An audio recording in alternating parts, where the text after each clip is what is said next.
महाराज की जय।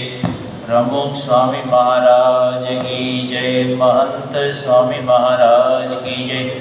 सूरत अक्षरधाम महोत्सव की जय।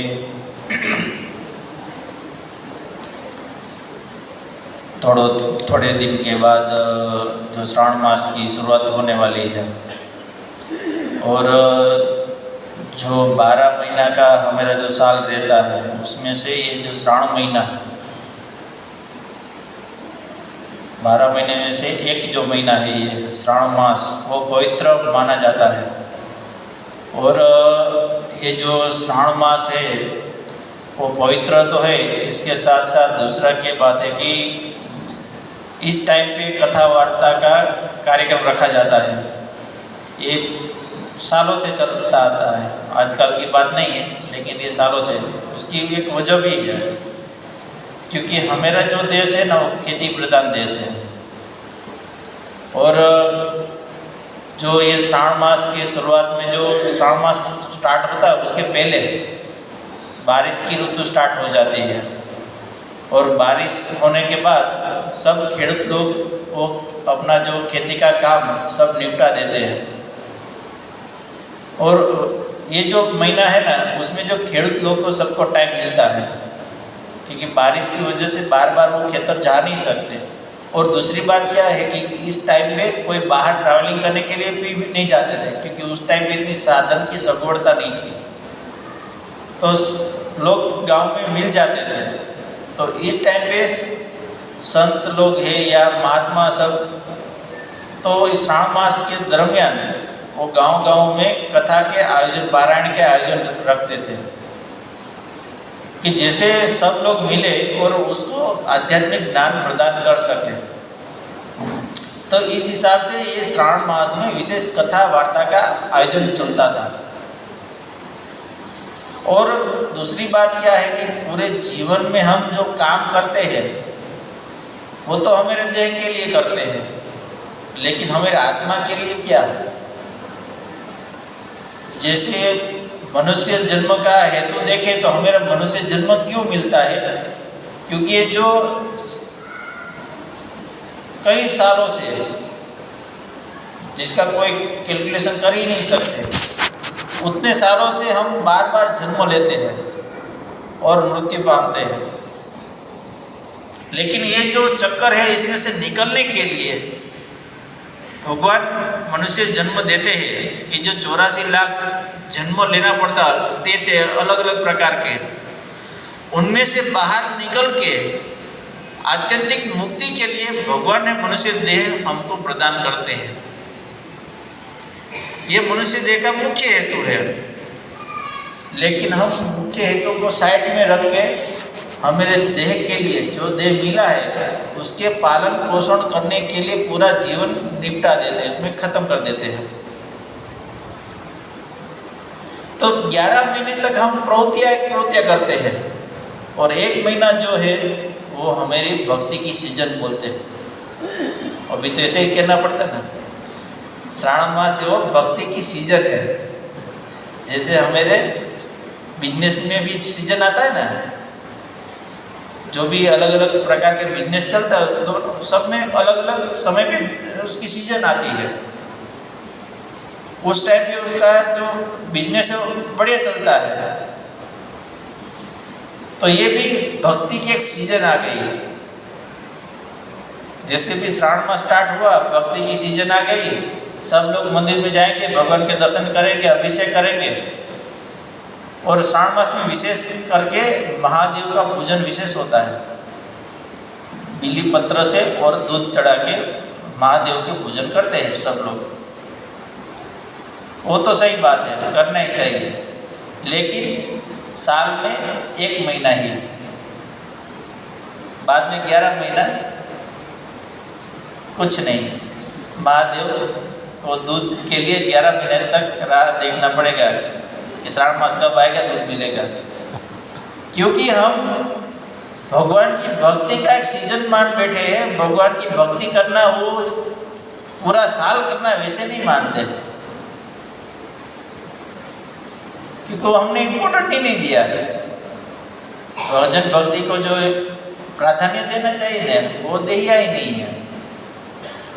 तो इसलिए हम महीने में एक बार जो भक्ति करते हैं, लेकिन भगवान भी कितने दयालु है, उसके हृदय कितना बड़ा है।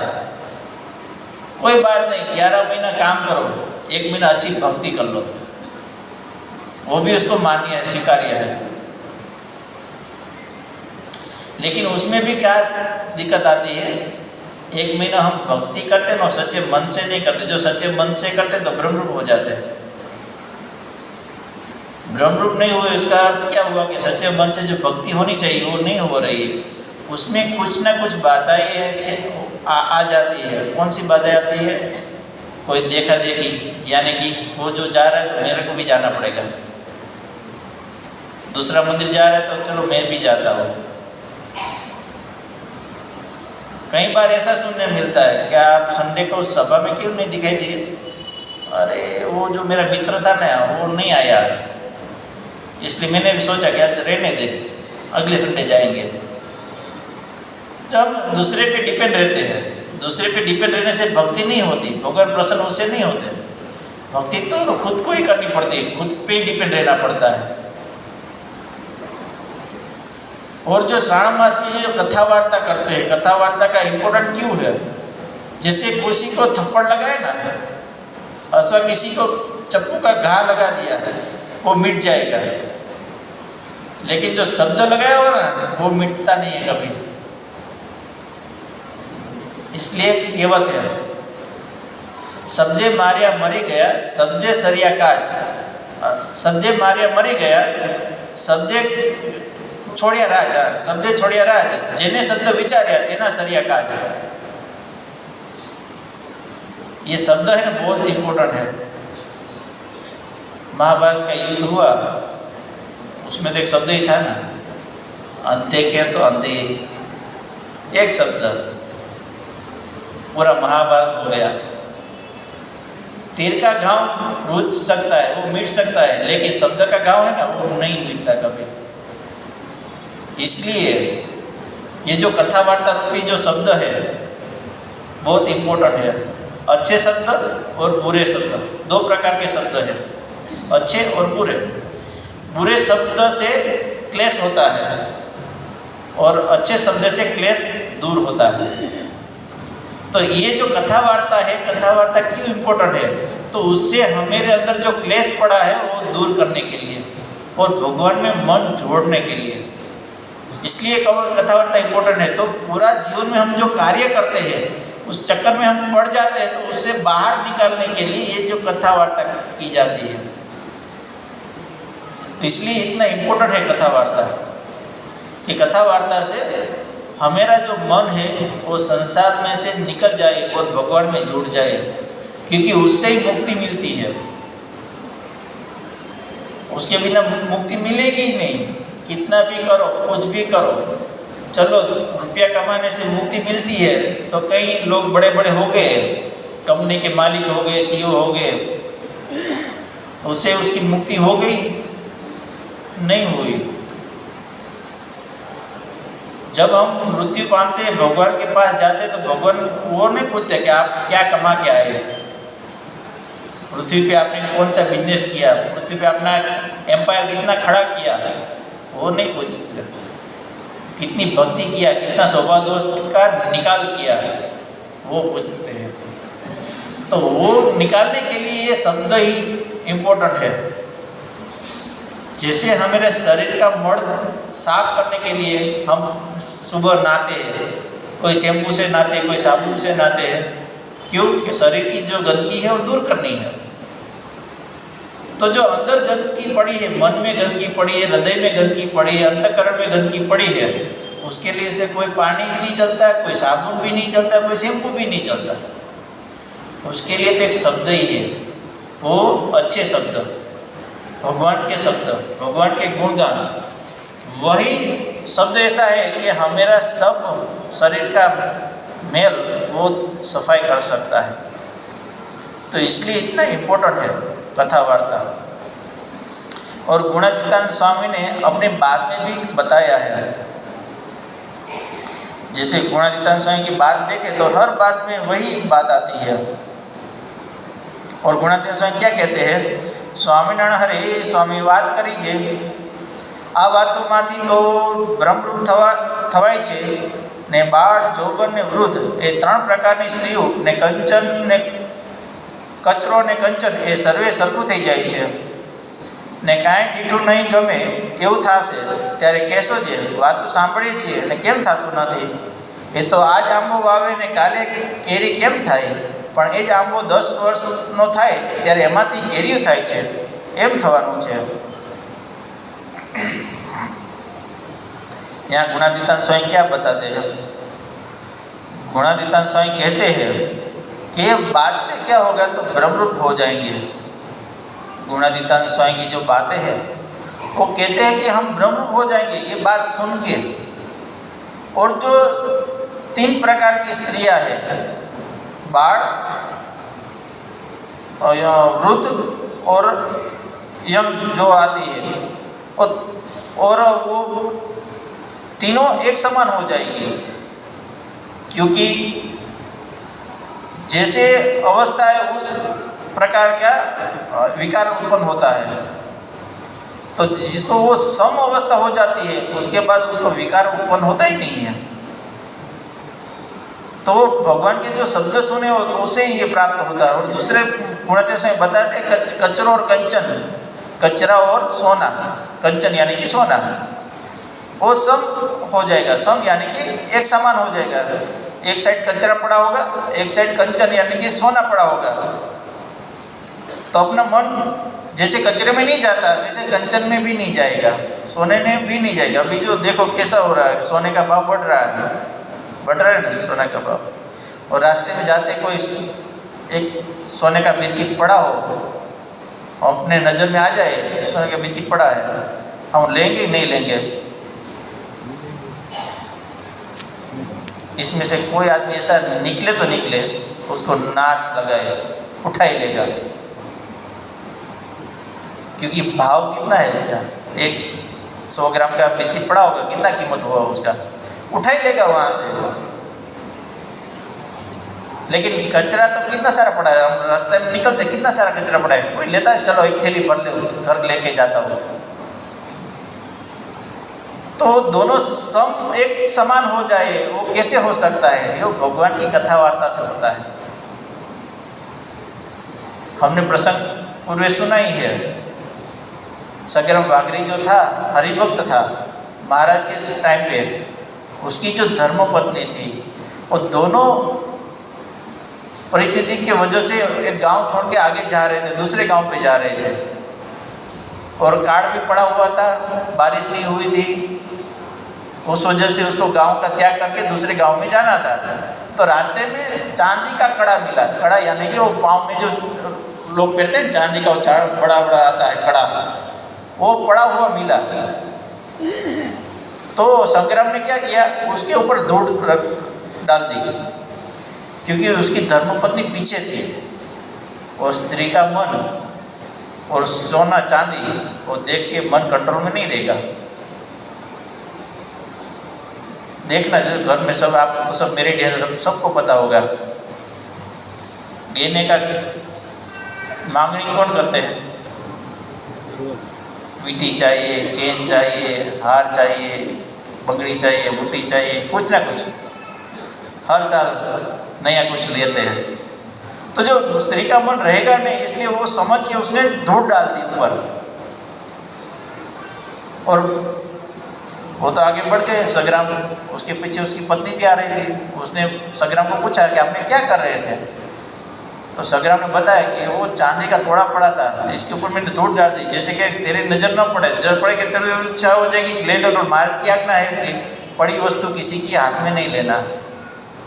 तो संग्राम की पत्नी जो थी उसने कहा क्या कहा कि मैं उसको धूड़ ही समझती हूँ। क्या समझती हूँ? धूड़ ही समझती हूँ। उसकी परिस्थिति अच्छी नहीं थी, उसके वहाँ बंगला नहीं था, मोटर गाड़ी नहीं थी, अच्छी क्या कंपनी नहीं चल रही थी, जहाँ रहते थे वहाँ झुपड़े में रहते थे। परिस्थिति ऐसी खराब हो गई कि वहाँ से छोड़ के दूसरे गांव जाना पड़ता था, ऐसे पैसा भी नहीं थे उसके पास। तो ऐसी परिस्थिति में कौन त्याग करेगा? उठा ही लेगा ना। हमें तो अच्छी परिस्थिति तो भी उठा लेते, तो उसकी परिस्थिति ऐसी थी, उसकी ज़रूरत भी थी, फिर भी उसको क्या बोला, मैं उसको थोड़ी समझती हूँ। तो जो उसकी समझण, ये इतनी समझण कहाँ से आई? उसने संत समागम किया होगा, कथा वार्ता सुनी होगी, महाराज ने जो दिया हुआ नियम पता होगा उसको, तभी ऐसा होगा ना, उसके बिना तो हो ही नहीं सकता। तो जो ये कथा वार्ता ऐसी चीज़ है कि उससे हमारे अंदर हमारा जो कलेवर है वो पूरा चेंज हो जाता है। इसमें से कई हरिभक्त ऐसे हो गए, सत्संग में आने से पहले उसका नेचर कुछ अलग ही होगा, किसी का क्रोधी नेचर होगा, किसी का लोभी नेचर होगा, अलग अलग प्रकार का नेचर होगा। लेकिन जब सत्संग में आए, सत्संग सालों से सत्संग करते करते एक समय ऐसा आ गया तो वो भी अंतर्दृष्टि करके देखे तो पता चलता है कि मेरा पहले नेचर ऐसा था, अब मेरा नेचर ऐसा हो गया। तो उसमें चेंज कहाँ से आया? ये जो चेंज आया वो कहाँ से आया? ये कथा वार्ता सुनने से। कथा वार्ता सुनने से हमारे जीवन में बदलाव आता है, क्या करना चाहिए क्या नहीं करना चाहिए, और ये जो हम करते हैं ये अच्छा है या बुरा है, वो भी कथा वार्ता से पता चलता है कि ये मैं जो कर रहा हूँ उससे भगवान राज प्रसन्न नहीं होंगे। जिसके पास मुझे जाना है वो मेरे पे प्रसन्न होंगे, इसलिए मुझे ये नहीं करना, और ये करने से वो प्रसन्न होंगे, मेरे पे राजी होंगे। तो जो हर आदमी उस मार्ग पे चलते हैं, क्योंकि उसको पता है कि मेरे गुरु और मेरे इष्ट देव उसको प्रसन्न करना है, उसको राजी करना है, तो इसलिए वो अच्छे मार्ग पे चलते हैं। पर वो मार्ग पता कैसे चला? कथा वार्ता से। बिना कथा वार्ता कुछ पता नहीं चलता है। जो भी ज्ञान प्राप्त होता है, पूरा ज्ञान केवल पढ़ने से नहीं प्राप्त होता है, उसको सुनने से भी प्राप्त होता है। क्योंकि शास्त्र तो दुनिया में कई सारे शास्त्र हैं, लेकिन जो शास्त्र हम पढ़ेंगे तो उसमें अलग अलग समय का अलग अलग मर्म लिखा है, तो उसमें से हमको पता कैसे चलेगा इसका अर्थ क्या है, इसका मीनिंग क्या है? क्योंकि समय समय पे धर्म का मीनिंग चेंज होता है,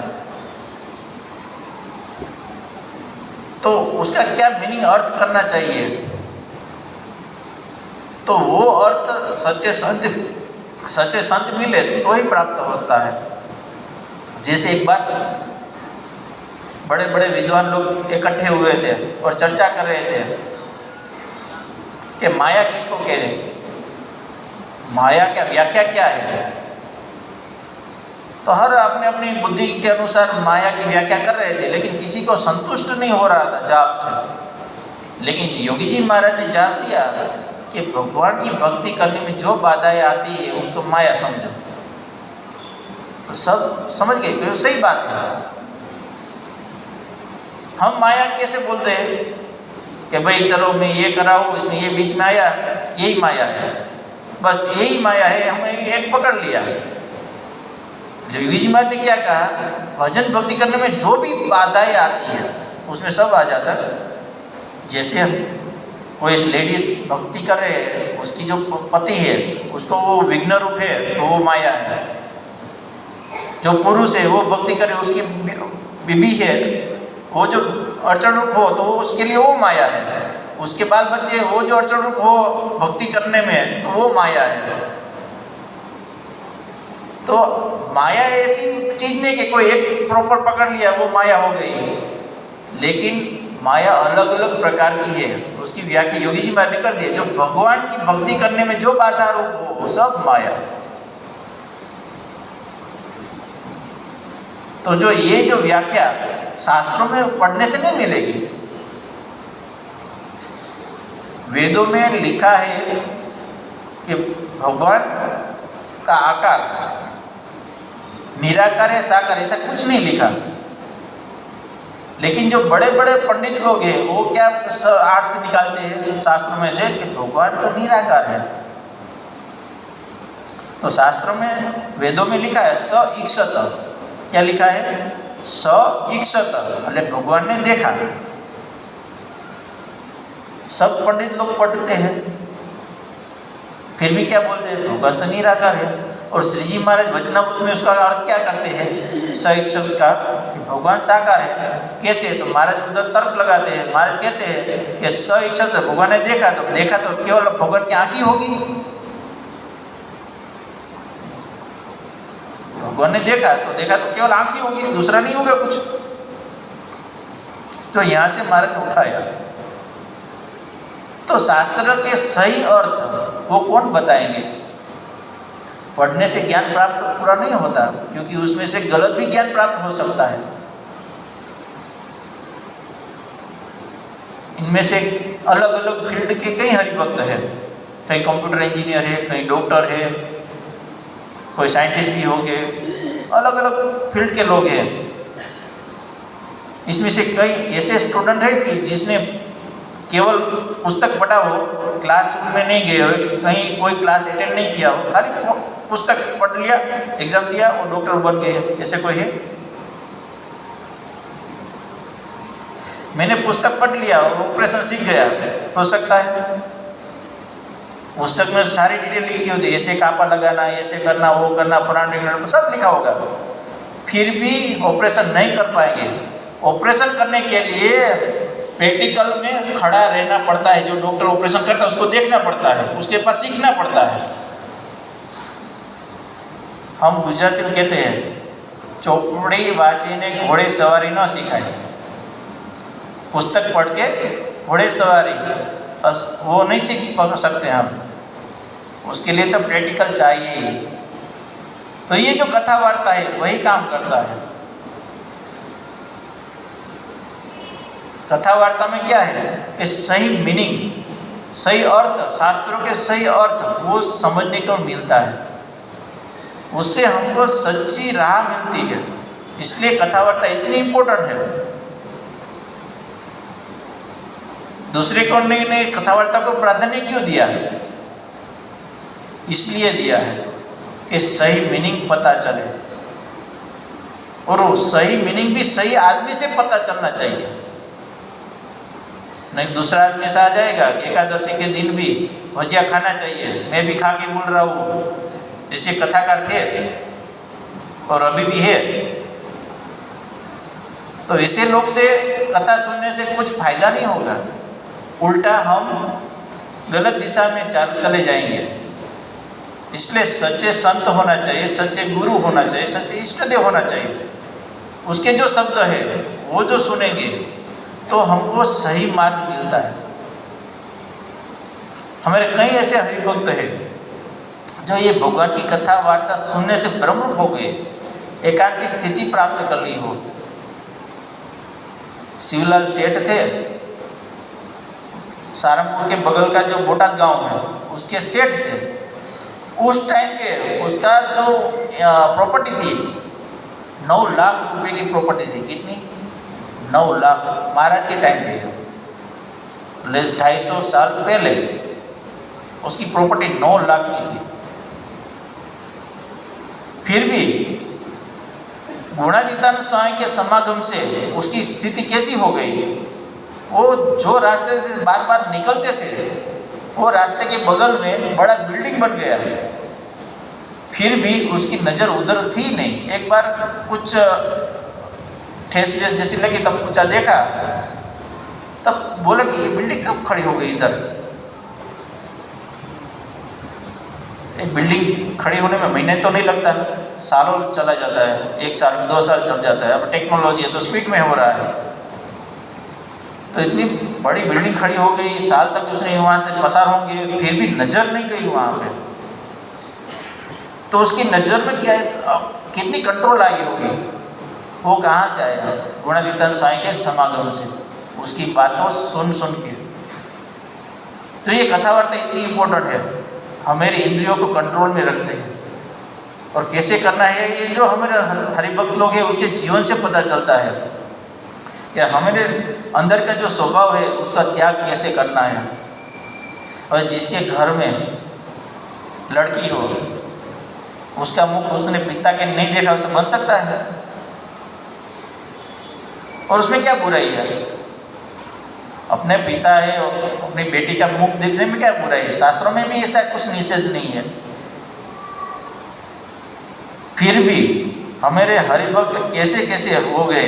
उपलेटा के लालाभाई थे, उसकी बेटी 16 साल की हो गई, फिर भी उसका मुंह उसने देखा नहीं था।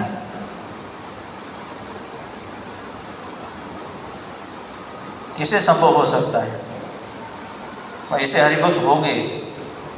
गुणातीतानंद स्वामी के समागम करते करते ऐसी स्थिति हो गई कि उसकी नजर दूसरी कायम पे झलती ही नहीं थी। हम पर्वत भाई गोवर्धन भाई के भाई प्रसंग जानते हैं। गोवर्धन भाई एक बार अपने कपड़े धोने के लिए नदी में जा रहे थे, तो कपड़ा का जो पोटला लगाया था, वो जो क्या ना पे करके लेके जा रहे थे, उसमें छोटा बच्चा भी आ गया था, पता ही नहीं था। रास्ते में चले जाते, दूसरे ने बताया कि बच्चा रड़ रहा है इसमें, तब पता चला कि वो कपड़े के साथ साथ बच्चा भी आ गया है। तो ऐसी जो स्थिति है, वो स्थिति कहाँ से आई? कथा सुन सुन के, यानी कि गुणातीतानंद स्वामी का समागम। गुणातीतानंद स्वामी के बात में आता है कि स्वामी की बात कैसी थी। गुणातीतानंद स्वामी की बात, तो वो जो अंग्रेज के लोढ़ा था वैसी बात थी। ताजी तीक्ष्ण धार अड़गा में अड़गू करे, लेस न रहे संसार। यानी कि इतनी तीक्ष्ण धार वाली जो कोई वस्तु हो, उससे किसी को ऐसे लगाओ तो काट डालते हैं ना। तो वैसे गुणातीतानंद स्वामी की बातें थी कि वो संशय सबका दूर कर देते थे। गुणातीतानंद स्वामी जो भी बात करते थे तो उससे सारा संशय दूर हो जाता था और हर आदमी अच्छी मार्ग पे चलने लगते थे और स्वभाव दोष प्रकृति वासना सब उसको निकल जाते थे, ब्रह्मरूप हो जाते थे। हम कुछ सब प्रसंग जानते हैं, आचार्य रघुवीर जी महाराज का प्रसंग जानते हैं। उसने गुणातीतानंद, एक बार क्या हुआ कि एक बार गुणातीतानंद स्वामी आचार्य के साथ बैलगाड़ी में जा रहे थे, तब आचार्य महाराज ने डबरे में से एक पेंडा निकाला और गुणातीतानंद स्वामी को दिया खाने के लिए। तो गुणातीतानंद स्वामी क्या बोले? 500 परमहंस गला जाल के बोल रहे हैं, खाइस्मा ये जहर है। तब आचार्य महाराज ने बोले कि ये जो आपकी स्थिति, ऐसी स्थिति मेरी कब होगी? तब गुणातीतानंद स्वामी क्या बताया? आपका जो व्यवहार है, आपके लड़के को सौंप दो और तीर्थवासी होके मेरे पास आ जाओ जूनागढ़ में, मैं आपको ऐसे ही ब्रह्मरूप स्थिति में कर दूंगा। और आचार्य महाराज ने भी ऐसा किया। छोटे लाल जी को सब व्यवहार सौंप दिया मंदिर का और तीर्थवासी होके मंदिर में आ गए। और मंदिर में आए, 3 साल समागम किया गुणातीतानंद स्वामी के यहाँ, और उसके बाद वापस वड़ताल गए।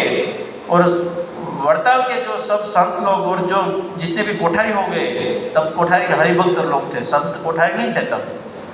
वो लोग क्या प्रमाण करते हैं कि जब शास्त्री महाराज ने ये सब तपास किया था कि ऐसी स्थिति हो गई थी, तब ये लोग क्या बोलते हैं कि हाँ, आचार्य को हमने देखा है, पहले उसका जीवन रंगीला जीवन था, रजोगुणी जीवन था उसका। और जो गुणातीतानंद स्वामी के पास गए, 3 साल बिताए उसके पास, और उसके पास से जब वापिस आए तब उसकी स्थिति अलग थी। तो ये गुणातीतानंद स्वामी की बात। तो उसने गुणातीतानंद स्वामी करवाया क्या था? उस उधर जूनागढ़ में काम करवाया था?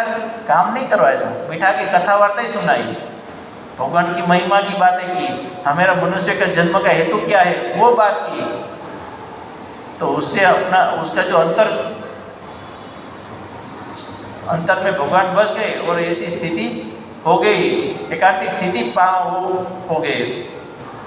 तो जो ये स्वामी की बात है, ये जो कथा वार्ता है, ये कथा वार्ता से हमारा पूरा जीवन वो चेंज हो जाते हैं। पर लेकिन कई बार ऐसा सवाल हो जाता है कि भाई मैं तो कई साल से सत्संग कर रहा हूँ, फिर भी मेरे जीवन में इतना बदलाव जो होना चाहिए उतना नहीं आया। तो गुणातीतानंद स्वामी क्या बताते हैं? क्या आम का बीज बोया हो तो 1 साल में फल देने नहीं लगता, तो थोड़ा टाइम तो देखना पड़ता है ना, सालों 5 साल 10 साल उसका जो टाइम होगा तब फल देना शुरू होगा, उसके पीरियड फल नहीं देता। तो वैसे ही सत्संग में भी ऐसा ही है। सत्संग में हमने एंटर जब से हुआ तब से हमके ब्रह्मरूप नहीं हो जाते तुरंत, लेकिन उसकी जो स्थितियाँ, उसका जो कार्य तो स्टार्ट हो जाता है, पता नहीं चलता। अंतर्दृष्टि करने से पता चलता है। अंतर्दृष्टि करते हैं बार बार। हम महाराज वचनामृत में भी किया है, झाणपणा रूप दरवाजो, जो वचनामृत का टाइटल झाणपणा रूप दरवाजो, उसमें क्या कहा महाराज ने? वही बात की, क्या आगे बढ़ते जाओ, पीछे देखते जाओ। पीछे देखने का क्या है? अंतर्दृष्टि, कि मैं इस साल में इतना सत्संग किया, उसमें से मैंने सत्संग में से क्या पाया। तो वो जो अंतर्दृष्टि, उसे पता चलता है कि हमारे स्वभाव में कितना चेंज। और है, आप सब लोग जो अंतर्दृष्टि करके देखोगे तो आपके पहले का जो स्वभाव होगा और अभी जो है उसमें बहुत सारा चेंज होगा। वैसे पता नहीं चलता, अंतर्दृष्टि करने से पता चलता है कि जो कथा वार्ता से इतनी बड़ी बात आप काम हो जाता है, पता ही नहीं चलता।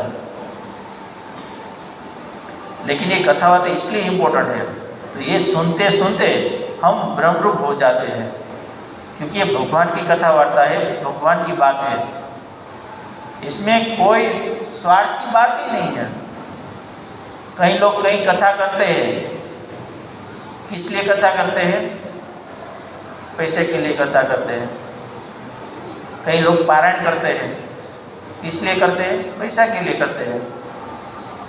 दुनिया में से बड़े बड़े कथाकार बहुत सारे हैं, उसकी कथा अपने को रखना हो तो पहले जो उसको अमाउंट पे करना पड़ता है, कितना है तो लाखों में करोड़ों में उसके पेमेंट होता है। वो पेमेंट दो, उसके बाद वो कथा का बुकिंग करते हैं, उसके बाद कथा करने के लिए आएंगे। और जो लोग पैसा लेके कथा करेंगे उसमें क्या बरकत आएगी? जो लोग खुद के पेट के लिए कथा कर रहे हैं, उससे सामने वाले से क्यों फायदा होगा?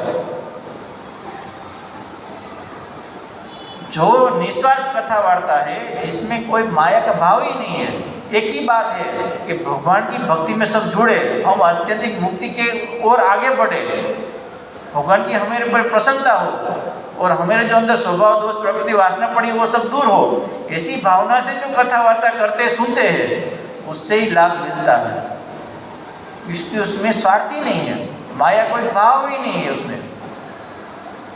तो इसलिए ये इम्पोर्टेंट है कथा वार्ता। और कथा वार्ता कैसी होनी चाहिए ये भी इम्पोर्टेंट है। और दूध का जो इम्पोर्टेंट है, दूध वो स्टील के बाउल में हो, चांदी के बाउल में हो और सोने के बाउल में हो। सबसे ज़्यादा कीमत कौन से दूध की होगी? सोने के बाउल वाले, क्योंकि पात्र कौन सा है वो इम्पोर्टेंट है, पात्र कौन सा है। तो वैसे ही हमारे जो गुरु है उसका पात्र कैसा है? सोने का पात्र है। क्यों सोने का पात्र?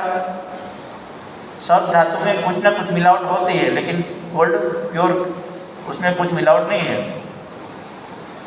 और हमारे गुरु भी ऐसे है, हमारे गुरु में कोई स्वभाव दोष प्रकृति वासना है ही नहीं, उससे परे है। और 24 आवर भगवान को अपने अंदर रख के कार्य करते हैं। वो मानते मैं कुछ बोलता ही नहीं, जो बोलते क्या कौन बोलते हैं? भगवान ही बोलते हैं। कार्य करते कौन करते हैं? तो भगवान ही कार्य करते हैं। जो भी चलता है वो भगवान ही सब कुछ करते हैं, वैसे वो मानते हैं। और केवल मानते ऐसे नहीं, वैसे जीवन भी वो जी रहे हैं, वैसे हमारे गुरु है। तो उससे मुख की जो कथा वार्ता हम सुनते हैं, कितना डिफरेंस हो जाता है, उससे ही फायदा मिलता है। तो ब्रह्मरूप वैसे नहीं हो सकते, ऐसी तैसी कथा सुनने से ब्रह्मरूप नहीं होते। लेकिन ऐसे गुरु के मुख से जो कथा वार्ता सुनते हैं, उसकी इफेक्ट होती है हमारे शरीर में, और उससे हम ब्रह्मरूप होते हैं। तो महाराज स्वामी के चरणों में प्रार्थना करते हैं कि ऐसी जो कथा वार्ता है हमारे जीवन में अंदर उतरे और भगवान की ओर हमारी भक्ति बढ़े, हम भगवान की ओर आगे बढ़े, हमारे स्वभाव दोष प्रकृति वासना का त्याग हो और भगवान को प्रसन्न कर सके, गुरु को प्रसन्न कर सके। उसके चरणों में ऐसी प्रार्थना। श्री स्वामी भगवान की जय।